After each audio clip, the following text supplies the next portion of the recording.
29 जुलाई 2022 को सलीम की और 15 नवंबर 2023 को अमन की हत्या हुई। दोनों मामले यूपी के जिला संभल के हैं और इन दोनों कत्लों को बड़ी ही सफाई से ऐसी शक्ल दी गई कि लगे कि ये मौत रोड एक्सीडेंट से हुई है। पुलिस ने भी इसे एक्सीडेंट मानकर फाइल बंद कर दी थी। लेकिन हैरत की बात यह थी कि मरने के कुछ वक्त पहले सलीम के नाम 75 लाख रुपए की बीमा पॉलिसी हुई थी और अमन के मामले में भी बिल्कुल यही हुआ था।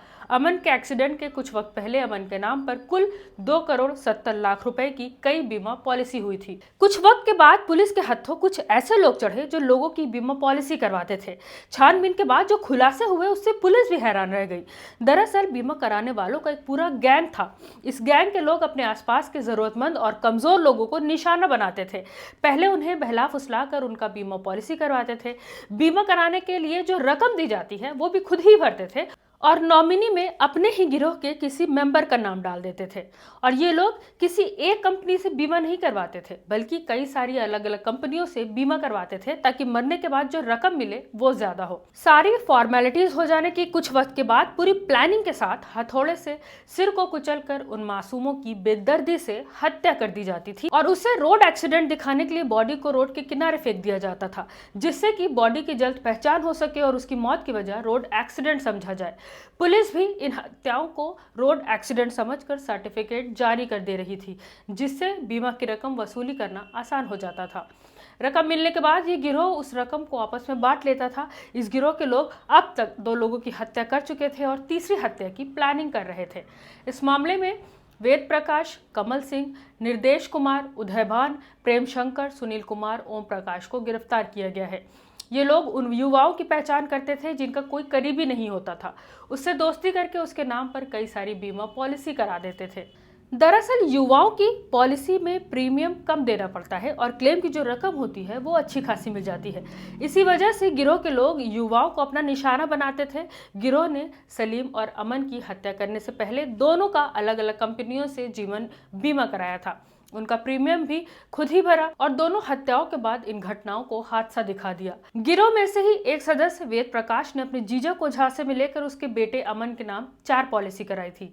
अमन महज 20 साल का था। 15 नवंबर दिल्ली से उसे अमरोहा बुलाया गया। अमन के सौतेले मामा वेद प्रकाश ने अपने साथियों के साथ मिलकर अमन को शराब पिलाई और फिर उसके सिर में हथौड़ा मारकर उसकी हत्या कर दी।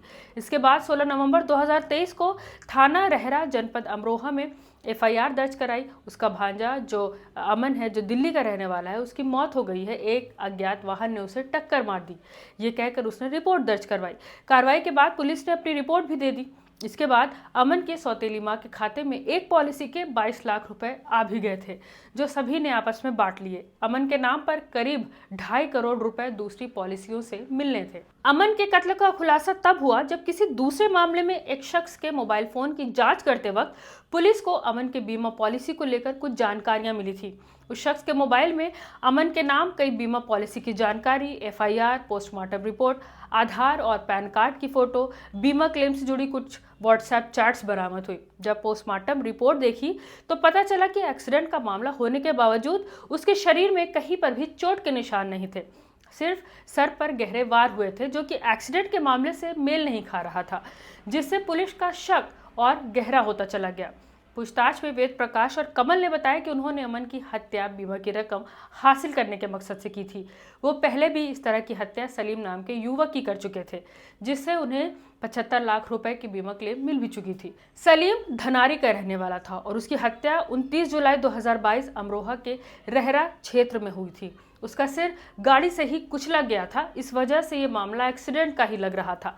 यानी पहले सलीम के सर पर हथौड़े से मारा गया, उसके बाद गाड़ी से कुचल दिया गया जिसकी वजह से सलीम की मौत हादसे में ही दर्ज हुई और पुलिस ने इस हादसे में भी फाइनल रिपोर्ट लगा दी थी। इसके बाद 75 लाख रुपए का क्लेम मिल गया था जो गिरोह ने आपस में बांट लिया और अब ये लोग तीसरी हत्या की प्लानिंग में लगे हुए थे। लेकिन वक्त रहते पुलिस की गिरफ्त में आ गया और इनका भांडा फोड़ हो गया।